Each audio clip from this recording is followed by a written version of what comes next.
Hi, I'm Avlin and I'm an intern with the Lexus and Company for the month of July. And today I'm going to discuss the topic of biodiversities and traditional knowledge uh, within the ambit of IPRs, that is intellectual property rights.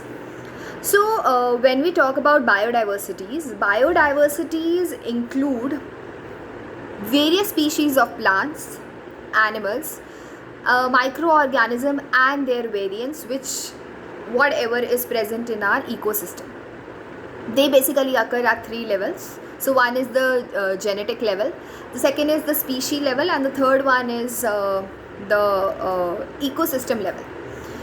So here what I'm trying to say is that there are provisions at international as well as national level for the protection of all these biodiversities. So under Article 27 Clause 3 of TRIPS Agreement, there is a provision for the countries to give a new variety of plant a patent or a sui generis law for its protection. So there has been given a choice basically under Article 27 Clause 3 of TRIPS Agreement that whichever country recognizes a different species of a plant, they can patent it. So this biodiversity and traditional knowledge, what we are talking about here is basically to protect the rights of the owners or the founder of these species. So there is an international convention for the protection of these biodiversities.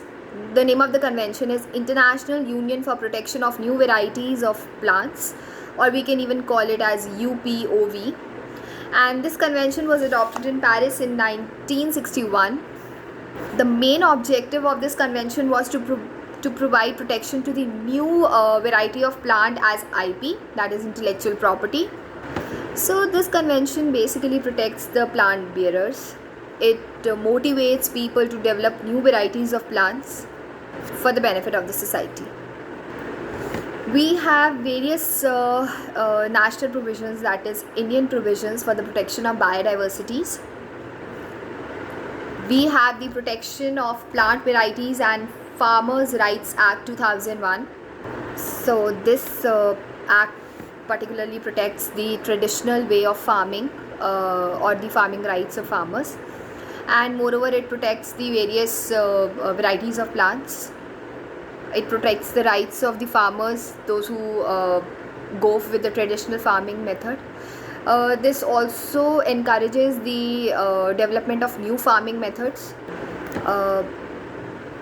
Benefit sharing and compensation is also included within the ambit of this act. So we have another international convention for the protection of biodiversity, and it is UN Convention on Biodiversities. It was signed in Rio de Janeiro in June in 1992.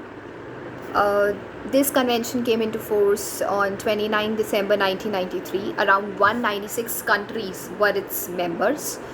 And further, we have another national act for the protection of biodiversities, which is Biological Diversities Act 2002.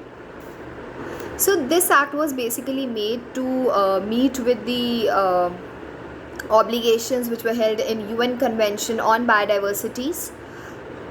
The main aim of Biodiversities Act 2002 is to protect the biodiversities in India. This act also provides for a mechanism of equitable sharing out of the use of traditional knowledge and traditional biological resources.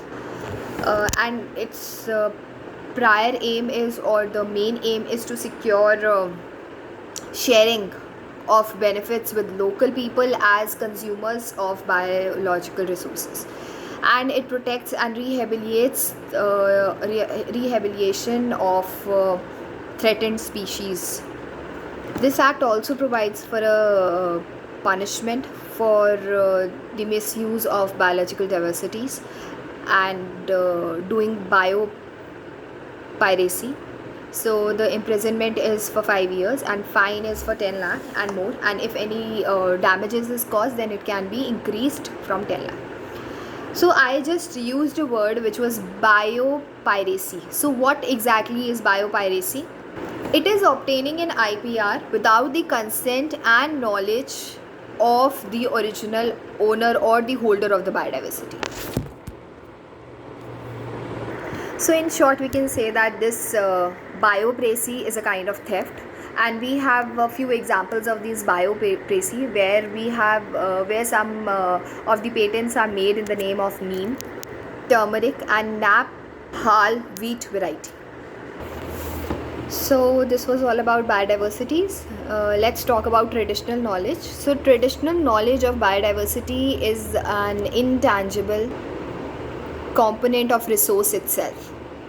So Article 8J of Convention of Biodiversity, that is CBD, talks about traditional knowledge. So it says, each contracting party shall, as far as possible and as appropriate, subject to national legislation, respect, preserve, and maintain knowledge, innovation, and practices of indigenous and practices of local communities embodying traditional lifestyles relevant for the conservation and substantial use of biodiversities, and promote their wider application with the approval and involvement of the holder of such knowledge, innovations, and practices, and encourage the equitable sharing of the benefit arising from utilization of such knowledge, innovations, and practices. For example, Ayurveda, that is medicine. So what all this meant was that traditional knowledge is basically, it refers to the knowledge resulting from intellectual property.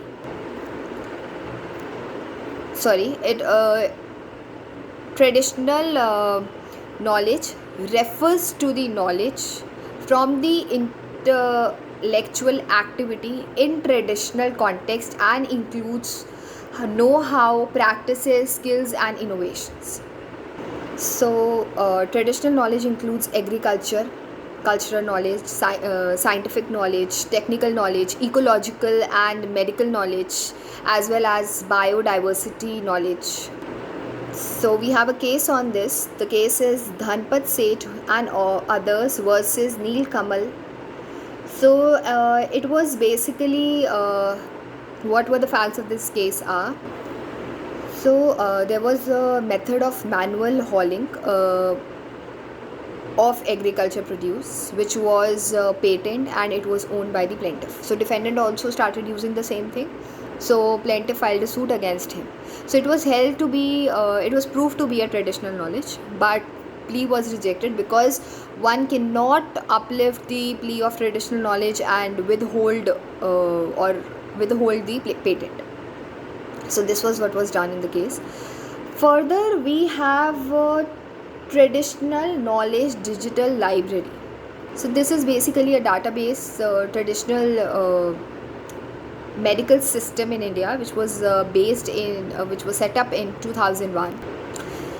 It is basically a database which includes everything related to Ayurveda, yoga, and everything. So this was a collaboration made by Ayush and CSIR. CSIR is Council of Scientific and Industrial Research.